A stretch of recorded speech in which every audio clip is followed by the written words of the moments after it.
Fala, galera! Vamos começar a nossa próxima aula. Olha aqui, Bia. Ai, Que eu acabei de fazer com Bia? Não foi agressão, não. Pelo amor de Deus. É apenas brincadeira. Pessoal, eu estou mexendo com o tecido epitelial de Bia. E a aula de hoje, a gente vai falar um pouquinho sobre a histologia do tecido. Acompanha a gente. Vamos lá!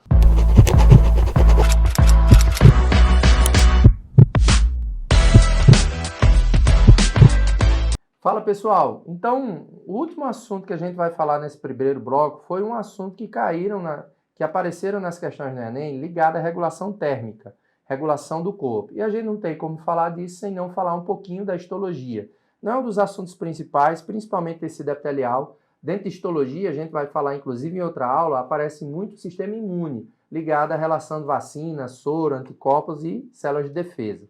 Hoje a gente vai falar sobre regulação térmica, que é um assunto que apareceu, inclusive, nos últimos Enems. Então, olha para cá. O que você precisa saber um pouquinho da histologia?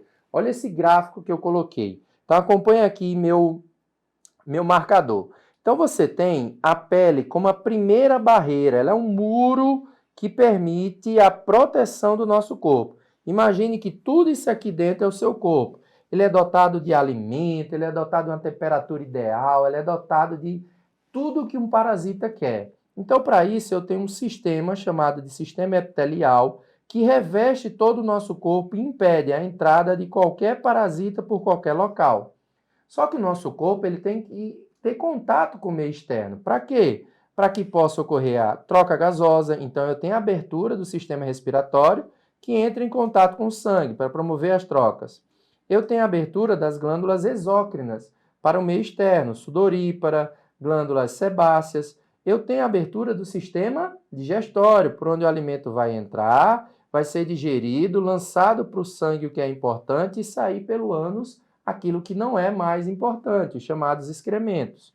Nós temos também abertura para o sistema urinário, por onde do sangue vão sair substâncias pelos rins que são tóxicas, né? Nós já vimos, a principal delas é a ureia, e vai ser liberado pelo sistema urinário. Nós temos a abertura do sistema reprodutor, tá? Que são os únicos locais onde nós temos uma certa fragilidade, onde nós temos a abertura desse tecido e nesses locais eu vou ter um conjunto de células de defesa preparadas e substâncias, proteínas principalmente, para evitar o aparecimento dos parasitas.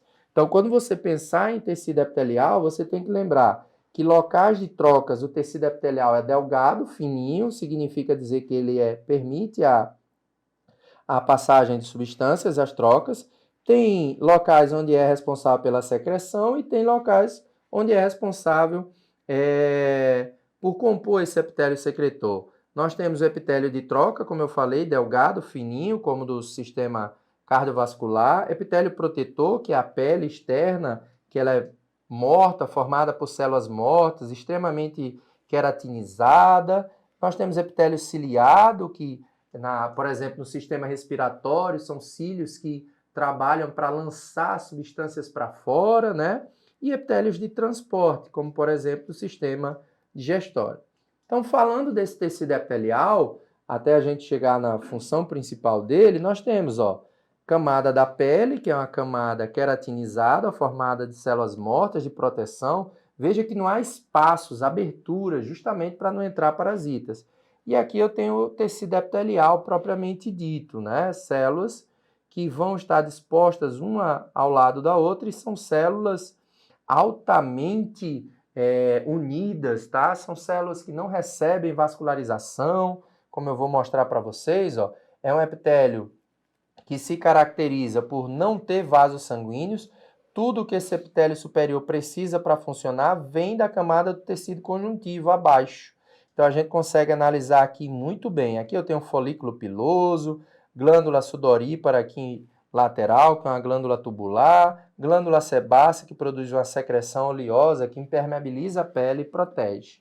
Tá certo? Olha como a nossa pele é importante. E o que isso tem a ver com a questão de fisiologia, com a questão de regulação térmica? Nós falamos um pouquinho de tecido epitelial para entender que o tecido epitelial tem uma função secretora. Ele tem conjuntos de glândulas que vão secretar substâncias. Essas glândulas podem ser endócrinas, nós vimos na aula de sistema endócrino. Dá uma voltada lá e revisa como por exemplo, corpo pineal, hipófise, tireoide, entre outras. Glândula mista no pâncreas, nós falamos em digestório e endócrino, que tem função de secreção exócrina e endócrina. E nós temos glândulas exócrinas, da qual nós vamos ter essas aqui, ó, sudoríparas, que é muito importante nesse processo de regulação térmica. Falando nisso, a gente chega na imagem de como é essa glândula exócrina. São várias células aqui, ó, em um formato de vaso, né, que vão liberar secreções que são semelhantes à nossa urina. Então, o suor que a gente libera, ele tem um papel muito importante. Qual é esse papel? É regulação térmica e eliminação de excretas. A composição do nosso suor é semelhante à da nossa urina. Você falou da glândula exócrina e você falou da glândula endócrina. Mas qual é a grande diferença entre uma glândula exócrina e uma glândula endócrina? Então, olha só que pergunta legal que Bia Biologia fez pra gente. Pessoal, pode ser a sua. Vocês estão vendo aqui nessa imagem esse canal? Pronto. Esse canal aqui, Bia, é um canal de secreção. Isso só é comum em glândulas exócrinas. Significa dizer que esse canal de secreção comunica essa glândula com o meio externo. Então, todas as glândulas exócrinas possuem um canal de secreção para o meio externo. A glândula endócrina, não. Como eu mostrei lá nas imagens anteriores, em endócrino que nós vimos, a glândula endócrina, ela não tem esse canal. Ela normalmente é circular e ela lança a secreção da célula por difusão diretamente para o meio, que no caso é um vaso sanguíneo mais próximo que vai estar passando. Show? Valeu, Bia! Então, pessoal, olha só, Bia vai ler para a gente uma questão. Eu vou mostrar para vocês os apontamentos principais dessa questão que estavam ligados à regulação térmica. Vai lá, Bia! Oi, gente, eu vou ler a questão do Enem 2018. Considere a tiria na situação em que a temperatura do ambiente é inferior à temperatura corporal dos personagens. Tá quente hoje, né? É mesmo, mas o que me incomoda mesmo é a umidade. Você não gosta da umidade? Não mesmo. Então o sal tá correndo. O incômodo mencionado pelo personagem da tirinha deve-se ao fato de que, em dias úmidos, a temperatura do vapor da água presente no ar é alta, b. O suor apresenta maior dificuldade para evaporar do corpo, c. A taxa de absorção de radiação pelo corpo torna-se maior, d. O ar torna-se mal condutor e dificulta o processo de liberação do calor, ou o vapor d'água presente no ar condensa-se ao entrar em contato com a pele. Então, olha só, Bia, que legal essa questão.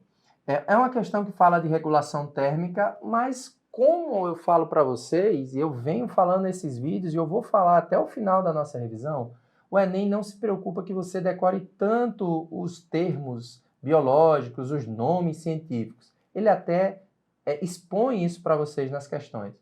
O Enem tem como característica principal cobrar de você, que está estudando, que está lendo, a capacidade de pegar aquele conhecimento e aplicar numa situação problema. Lembre-se sempre disso.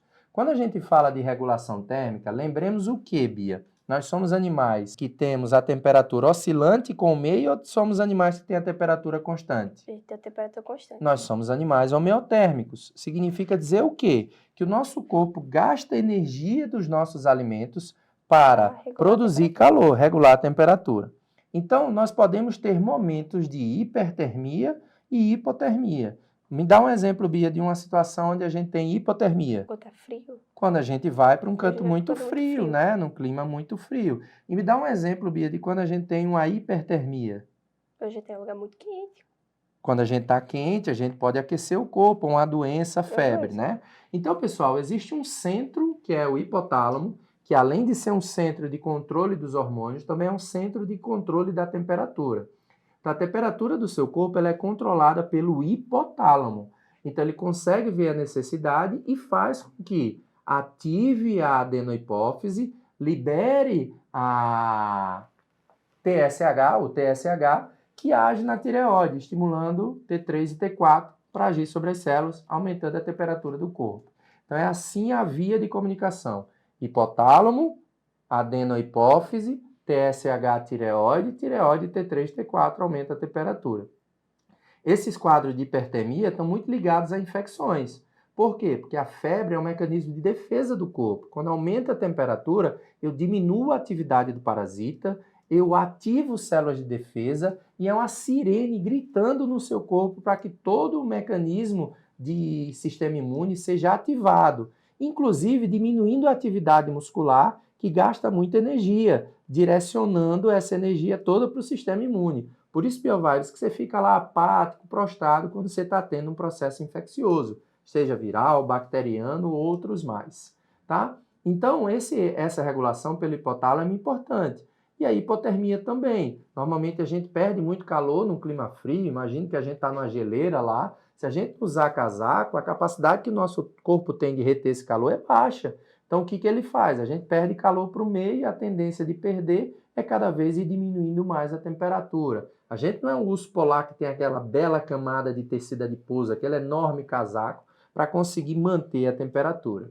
Então, Biovibes, para a gente finalizar isso aí, a regulação térmica é muito importante no mecanismo de homeostase, equilíbrio das funções corporais. E essa temperatura é importante para favorecer esse mecanismo de atividade enzimática, de funcionamento dos tecidos de uma forma geral, tá certo? Outro mecanismo que está ligado ao nosso corpo, que tem a ver com o tecido epitelial, que a gente explicou, é a sudorese. Quando a gente aquece muito, o nosso corpo libera água pelas glândulas sudoríparas que fica aderida na nossa pele, presa pelos pelos, e à medida que o vento bate e resfria essa água, que resfria a nossa pele. Então é um mecanismo de refrigeração natural. Então ele pergunta, vamos lá, chamando a atenção aqui, o incômodo mencionado pela personagem da tirinha se deve ao fato que em dia úmido, o que vai acontecer, Biovibes? O que vai acontecer? O que vai acontecer? Nós vamos ter o suor apresentando maior dificuldade para evaporar do corpo. Por que isso acontece? O corpo libera esse suor, ele fica preso na pele e aí o ar já está muito úmido, a evaporação ela vai ser baixa. Pela evaporação vai ser baixa, ele vai se manter na pele e dar essa sensação de umidade, de uma pele pegajosa, através também da junção com lipídios. Nas outras afirmativas que nós vemos, ele relaciona esse incômodo ao vapor d'água presente no ar, não é a água presente presa na pele do personagem que está falando. A absorção da radiação não tem relação com essa sensação de incômodo, e sim a água presente no mecanismo. O ar torna-se um mau condutor e dificulta o processo de liberação de calor. Na realidade, o ar não é um bom condutor, lembre-se que as moléculas estão afastadinhas, e o vapor d'água presente no ar condensa-se ao entrar em contato com a pele. Não condensa, né? O vapor d'água, ele não sofre essa alteração. Na realidade, é o suor que já está na pele. Beleza? Então, ficou a dica para vocês. Regulação térmica cai no Enem. Regulação da temperatura corporal é muito importante você olhar. E aí, lembre-se, tem um gráfico no início do bloco dessas aulas com os temas principais. E vocês têm também aqui um link onde vocês podem baixar questões para resolver, respondidas, para que vocês possam ter uma boa revisão, para uma boa lapidação nesse processo final do Enem. Beleza, Biovibes? Então, valeu, um grande abraço. Com essa aula, a gente termina o primeiro bloco da revisão para o Enem 2023. Assistam de novo todas as aulas, façam as listas que a gente está disponibilizando, compartilha, dá like, se inscreve e ativa o sininho para passar. Valeu!